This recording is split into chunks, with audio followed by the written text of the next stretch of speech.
When I first got into self-improvement, I ran into this idea of letting go of your ego. And at first this made sense. I grew up a Christian, so letting go of my ego to become a better person made sense to me. This idea that you should be this spiritual stoic being that had no ego made sense.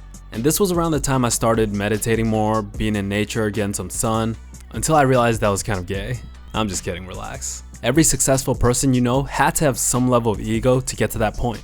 I was gonna rip his heart out. I'm the best ever. I'm the most brutal and vicious and most ruthless champion there's ever been.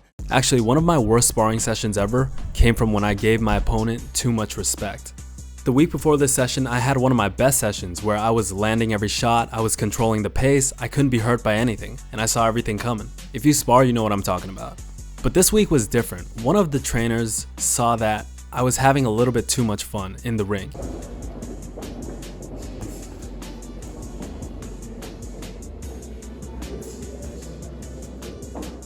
And he told me I needed to lose my ego. Now mind you, I wasn't being disrespectful or anything, I was just having fun, smiling there. It was one of those sessions. But I was like, he was right. If I get too absorbed in my ego, it's not gonna end well. So the next sparring session, I'm going to lose my ego. I'm going to go into this spar thinking that he's way better than me. The guy I was sparring had about 70 pounds on me. He was about 6'3" and had a strong left hook. And I remember when I was standing in the corner waiting for the round to start, I looked across the ring and looked at him in the eye. The guy had the intensity of a wild tiger, locked in a cage, ready to be released. I'll never forget it. And mind you, I've sparred him before. It went completely fine, just because I was so much faster than the guy. But this time it was different. As the clock rang and the round started, I took 2 steps towards the center. And he met me there. Instead of throwing a double jab to the head and body, and pivot out like I normally would, out of respect for him, I waited for him to throw the first shot and absorb it with my guard. He feinted twice, something he hadn't done before. And because I came in with the mindset of losing my ego and respecting my opposition, I gave him too much respect and I tried to anticipate and parry the second feint. And then he landed a stiff jab right in my nose and busted me open for the very first time.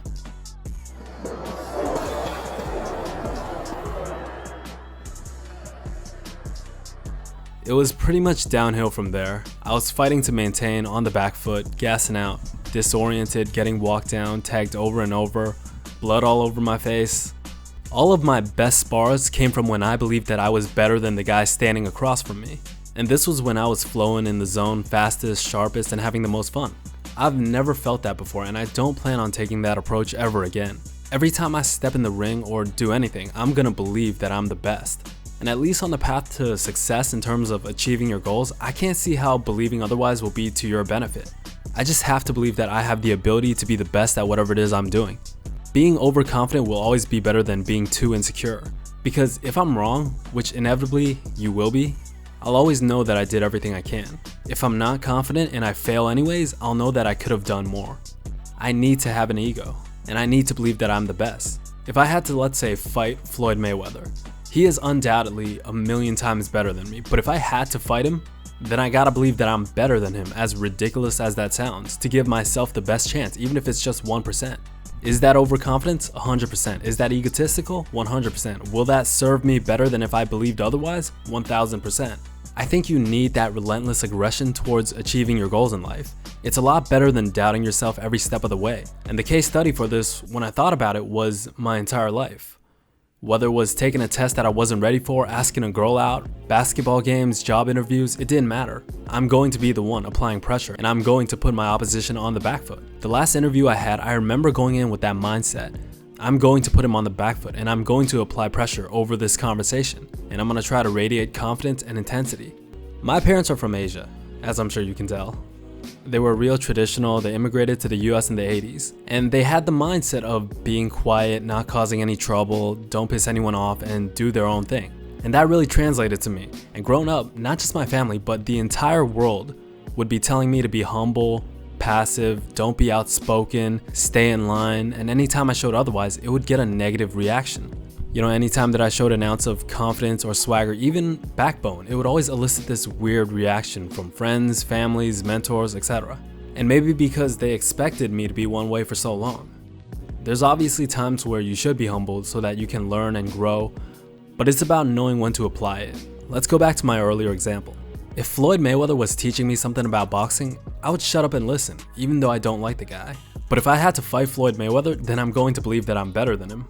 It's about knowing how to apply and use your ego, not losing it entirely. And that's what I didn't understand. In that sense, your thoughts really do become your reality. Every other day I'll go on a 3 to 4 mile run, and I'll stop and walk maybe a few times just to change the song. But the other day I was running, I only took one short break. And there was this moment where I ran for about 17 to 18 blocks and I was getting tired, and I was about to stop and change the song. But then something in my brain said, fuck that, I'm not tired. I don't get tired. I got the best cardio in the world. I'm the best. I'm the fastest person in this world. I can't be stopped. And then I just kept running and saying that to myself the entire time. But doing that genuinely pushed me to go that much further. So as delusional as it can be, which it definitely can be, or as dumb as I can look, I'm always going to believe that I am the best and nothing can stop me. There's nothing I can't do if I put my mind to it. And I think everyone needs that, especially as guys. We need that fire, and that fire comes from our ego. And the beautiful thing about that is that undoubtedly, I will be wrong many times, and so will you. I will believe that I'm the best, and I will be proven to be wrong. I'll believe that I'm better than the guy standing across from me in that ring, and I'll get my ass kicked. But to me, that's always going to be better than the alternative. That's just the way I am and how I've always been. That's all I know, and it's always served me the best. All this time I thought I needed to lose my ego, when in reality, it's been the most necessary component to anything I've ever done. And maybe that's the case for some of you guys as well. Anyways, I hope you guys enjoyed this little commentary. Maybe you got some from it.